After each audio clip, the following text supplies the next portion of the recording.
നമസ്കാരം. മലയാളി വാർത്തയിലേക്ക് സ്വാഗതം. രാജ്യത്ത് കോവിഡ് കേസുകളുടെ എണ്ണത്തിൽ വർധനയെന്ന് ആരോഗ്യ മന്ത്രാലയം. 2710 പേർക്കാണ് കഴിഞ്ഞ ദിവസം രോഗം സ്ഥിരീകരിച്ചത്. മെയ് 26-ന് രോഗികളുടെ എണ്ണം 1010 ആയിരുന്നു. കോവിഡ് ബാധിച്ച് ഈ മാസം രാജ്യത്ത് 22 പേരാണ് മരിച്ചത്. കേരളത്തിൽ 1147 കേസുകളാണ് കഴിഞ്ഞ ദിവസം റിപ്പോർട്ട് ചെയ്യപ്പെട്ടത്.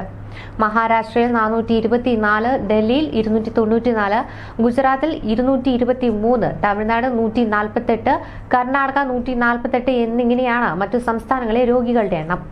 ഏറ്റവും കൂടുതൽ റിപ്പോർട്ട് ചെയ്യപ്പെട്ടിരിക്കുന്നത് കേരളത്തിൽ തന്നെയാണ്. ആൻഡമാൻ, നിക്കോബാർ, സിക്കിം, ഹിമാചൽ എന്നിവിടങ്ങളിൽ ഒരു കേസുകളും റിപ്പോർട്ട് ചെയ്യപ്പെട്ടിട്ടില്ല.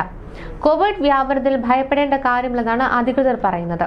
ദക്ഷിണ പൂർവേഷ്യൻ രാജ്യങ്ങളിൽ കോവിഡ് കേസുകൾ വലിയ തോതിൽ റിപ്പോർട്ട് ചെയ്യപ്പെടുന്നതിനാൽ കേരളത്തിൽ കോവിഡ് വർദ്ധിക്കാൻ സാധ്യതയുണ്ടെന്നും ജാഗ്രത പാലിക്കണമെന്നും സംസ്ഥാന ആരോഗ്യ വകുപ്പ് നിർദ്ദേശം നൽകിയിരുന്നു.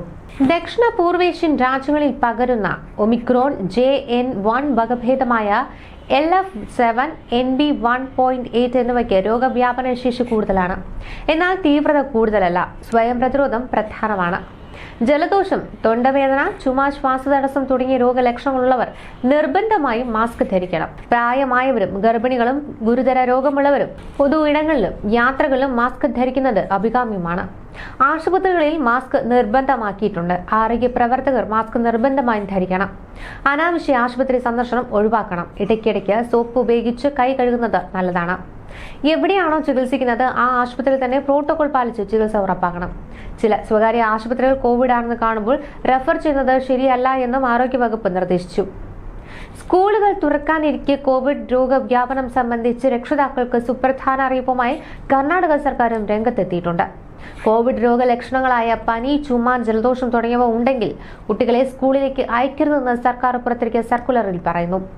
കോവിഡ് സാഹചര്യത്തിൽ സർക്കാർ സ്വകാര്യ സ്കൂളുകളിൽ സ്വീകരിക്കേണ്ട മുൻകരുതലുകൾ സംബന്ധിച്ച് ആരോഗ്യ കുടുംബക്ഷേമ വകുപ്പ് കമ്മീഷണർ പ്രത്യേക നിർദ്ദേശങ്ങൾ പുറത്തിറക്കിയിട്ടുണ്ട്. നേരത്തെ മെയ് 26-ന് മുഖ്യമന്ത്രി സിദ്ധരാമയ്യയുടെ അധ്യക്ഷതയിൽ ചേർന്ന അവലോകന യോഗത്തിലെ തീരുമാനങ്ങൾ പ്രകാരമാണ് ഈ സർക്കുലർ. പനിയും ചുമയും ജലദോഷവും മറ്റു രോഗലക്ഷണങ്ങളും ഉണ്ടെങ്കിൽ കുട്ടികളെ സ്കൂളിൽ വിടരുത്. മറിച്ച് ആവശ്യമായ ചികിത്സ ലഭ്യമാക്കുകയും ഡോക്ടറുടെ നിർദ്ദേശപ്രകാരം പരിചരണം ഉറപ്പാക്കുകയും വേണമെന്നാണ് പ്രധാന നിർദ്ദേശം. രോഗലക്ഷണങ്ങൾ പൂർണ്ണമായും മാറിയ ശേഷം മാത്രമേ കുട്ടിയെ സ്കൂളിലേക്ക് വിടാവൂ എന്നും നിർദ്ദേശിച്ചിട്ടുണ്ട്. കുട്ടികൾ പനിയും ചുമയും ജലദോഷവും പോലുള്ള ലക്ഷണങ്ങളുമായി സ്കൂളിലേക്ക് വന്നാൽ അവരുടെ രക്ഷിതാക്കളെ വിവരമറിയിച്ച് കുട്ടികളെ വീടുകളിലേക്ക് മടക്കി അയക്കണമെന്നും സ്കൂളുകളോട് നിർദ്ദേശിച്ചിട്ടുണ്ട്. അധ്യാപകർക്കോ അനധ്യാപകർക്കോ ജീവനക്കാർക്കോ രോഗലക്ഷണങ്ങളുണ്ടെങ്കിൽ ശരിയായ വിധത്തിലുള്ള മുൻകരുതലുകൾ സ്വീകരിക്കണം. കൈ കഴുകുന്നത് പോലുള്ള വ്യക്തി ശുചിത്വ നടപടികൾ സ്വീകരിക്കേണ്ടതിന് അതിന്റെ ആവശ്യകതയും സർക്കുലർ വിശദീകരിക്കുന്നുണ്ട്. വെള്ളിയാഴ്ച വൈകുന്നേരത്തെ കണക്കുകൾ പ്രകാരം കർണാടകയിൽ ഇപ്പോൾ 234 കോവിഡ് രോഗികളാണ് ചികിത്സയിലുള്ളത്.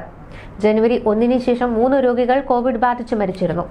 മറ്റ് ആരോഗ്യ പ്രശ്നങ്ങൾ ഉണ്ടായിരുന്നവരാണ് ഇവരെല്ലാം എന്നാണ് അധികൃതർ വിശദീകരിക്കുന്നത്. കേന്ദ്ര സർക്കാർ നൽകുന്ന കണക്കുകൾ പ്രകാരം ആകെ 2710 കോവിഡ് രോഗികളാണ് ഇപ്പോൾ രാജ്യത്തുള്ളത്. കേരളം, മഹാരാഷ്ട്ര, ദില്ലി എന്നിവിടങ്ങളാണ് ഏറ്റവും അധികം പേർക്ക് കോവിഡ് ബാധിച്ചിട്ടുള്ളതെന്നും ആരോഗ്യ മന്ത്രാലയം അറിയിക്കുന്നുണ്ട്. ഇതിനിടെ ദുരിതാശ്വാസ ക്യാമ്പുകളിൽ പകർച്ചവ്യാധി പ്രതിരോധവും കോവിഡ് പ്രതിരോധവും വളരെ പ്രധാനമെന്ന് ആരോഗ്യമന്ത്രി വീണ ജോർജ് പറഞ്ഞു. മഴക്കാലമായതിനാൽ ഡെങ്കിപ്പനി, എലിപ്പനി, മഞ്ഞപ്പിത്തം, വയറിളക്ക രോഗങ്ങൾ തുടങ്ങിയവ പകരാതിരിക്കാൻ മുൻകരുതൽ എടുക്കണം. സംസ്ഥാനത്ത് ചെറിയ തോതിൽ കോവിഡ് കേസുകൾ വർദ്ധിച്ചു വരുന്നതായാണ് കാണുന്നത്. ദക്ഷിണ പൂർവേഷ്യൻ രാജ്യങ്ങളിൽ കണ്ടെത്തിയ ഒമിക്രോൺ JN.1 വകഭേദമായ LF7 ആണ് കേരളത്തിലുള്ളതെന്ന് കണ്ടെത്തിയിട്ടുള്ളത്. ഈ വകഭേദത്തിന് തീവ്രത കുറവാണെങ്കിലും വ്യാപന ശേഷിയുള്ളതിനാൽ എല്ലാവരും ശ്രദ്ധിക്കണം. കോവിഡ് സ്വയം പ്രതിരോധം വളരെ പ്രധാനമാണ്. ക്യാമ്പുകളിൽ കോവിഡ് പകരാതിരിക്കാൻ അധികൃതർ മുൻകരുതലുകൾ സ്വീകരിക്കണമെന്നും മന്ത്രി നിർദ്ദേശം നൽകിയിട്ടുണ്ട്. കോവിഡിനെ പ്രതിരോധിക്കാൻ ഏറ്റവും നല്ല മാർഗം മാസ്ക് ധരിക്കുന്നതാണ്. ഇടയ്ക്ക് കൈകൾ സോപ്പ് ഉപയോഗിച്ച് കഴുകുന്നതും സാനിറ്റൈസർ ഉപയോഗിക്കുന്നതും വൈറസ് ബാധ ഒഴിവാക്കാൻ സഹായിക്കും. ജലദോഷം, തൊണ്ടവേദന, ചുമ, ശ്വാസതടസ്സം തുടങ്ങിയ രോഗലക്ഷണങ്ങളുള്ളവർ ക്യാമ്പുകളുണ്ടെങ്കിൽ നിർബന്ധമായും മാസ്ക് ധരിക്കണം. കോവിഡ് ബാധിച്ചാൽ ഗുരുതരമാകാൻ സാധ്യതയുള്ള വിഭാഗക്കാർ ഏറെ ശ്രദ്ധിക്കണം. പ്രായമായവരും ഗർഭിണികളും ഗുരുതര രോഗമുള്ളവരും മാസ്ക് നിർബന്ധമായി ധരിക്കണം.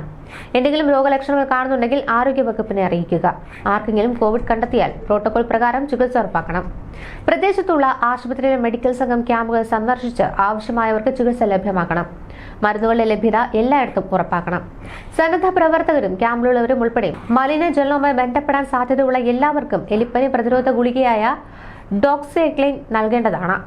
മഴ തുടരുന്നതിനാൽ മറ്റ് പകർച്ചവ്യാധികൾക്കും സാധ്യതയുണ്ട്. പകർച്ചവ്യാധി ഉണ്ടാകാതിരിക്കാൻ ജാഗ്രത പാലിക്കേണ്ടതാണ്. ക്യാമ്പുകളുടെ പരിസരത്ത് കൊതുക് വളരാതിരിക്കാൻ പ്രത്യേകം ശ്രദ്ധിക്കണം.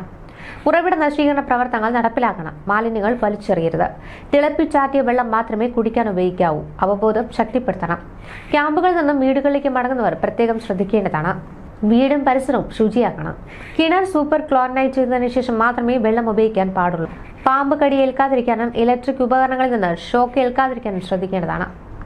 24 മണിക്കൂറിനുള്ളിൽ രാജ്യത്താകണം 7 മരണമാണ് റിപ്പോർട്ട് ചെയ്യപ്പെട്ടത്. 2710 കേസുകളാണ് റിപ്പോർട്ട് ചെയ്യപ്പെട്ടിരിക്കുന്നത്. ഇതിൽ ഏറ്റവും കൂടുതൽ അധികം കേരളത്തിൽ തന്നെയാണെന്നുള്ളതാണ്.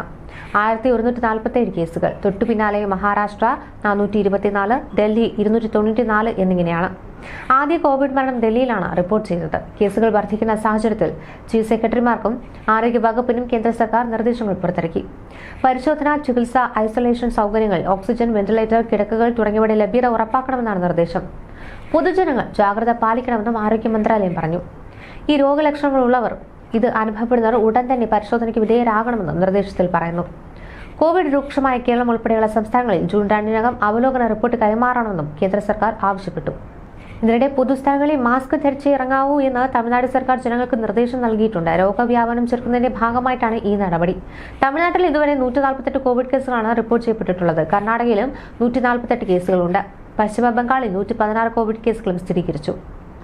ഈ മാസ്ക് ഒക്കെ ധരിക്കാൻ ഒരുപാട് പേർക്ക് ഭയങ്കര ബുദ്ധിമുട്ടാണ് അനുഭവപ്പെടുന്നത്. കാരണം ബസ്സിൽ യാത്ര ചെയ്യുമ്പോഴും മറ്റു പൊതു ഇടങ്ങളിലൊക്കെ എത്തുമ്പോൾ മാസ്ക് ധരിക്കണമെന്ന് പറയുന്നതിന് പല കാരണങ്ങളൊക്കെ ഉണ്ട്. പക്ഷേ എന്നാൽ പോലും ഇത്തരത്തിൽ കോവിഡ് കേസുകൾ വർദ്ധിക്കുമ്പോൾ പോലും നമ്മുടെ പൊതുസമൂഹത്തിൽ നിന്ന് ഇറങ്ങി നോക്കിയാൽ നമുക്കറിയാം മാസ്ക് ധരിക്കുന്നവരൊക്കെ വളരെയധികം കുറവാണ്.